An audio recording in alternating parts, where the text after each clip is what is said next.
10 Star Trek villains who have never been in a movie. Despite their status, some of the biggest and best villains in the universe have never been featured in the Star Trek movie franchise.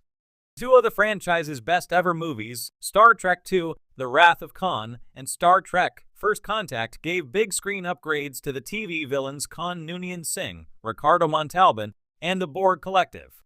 However, not all of Star Trek's best villains have joined Khan and the Klingons in any of the 13 existing Star Trek movies.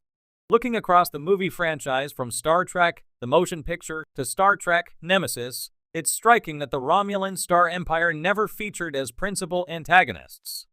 Even in Star Trek: Nemesis, the Romulans are victims of the machinations of Tom Hardy's Shinzen, not villains to be defeated by Captain Jean-Luc Picard, Patrick Stewart. It was only until J.J.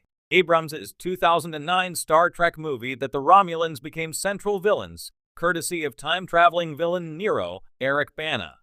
The sequel, Star Trek Into Darkness, resurrected Khan Noonien Singh, Benedict Cumberbatch, and arguably made Section 31 the true villains of the second Kelvin timeline movie.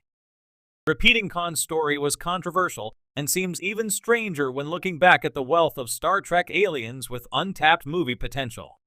Star Trek II: The Wrath of Khan pitted Admiral James T. Kirk, William Shatner, against his nemesis, Khan Noonien Singh, in one of the most acclaimed movies in the franchise.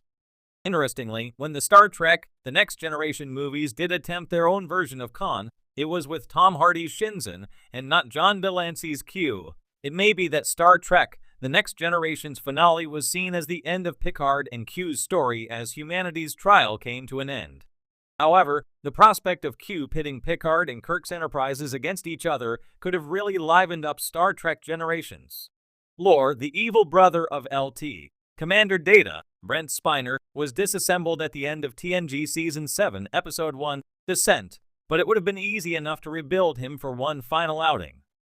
In Star Trek: Nemesis, the body of a prototype Soong android, B4, is discovered, which it was hinted would be the receptacle of the dead Data's soul. It would have been more fitting if Nemesis's B4 had instead been a reformed version of Lore, finally bringing the two brothers together in a way similar to their final confrontation in Star Trek: Picard Season 3.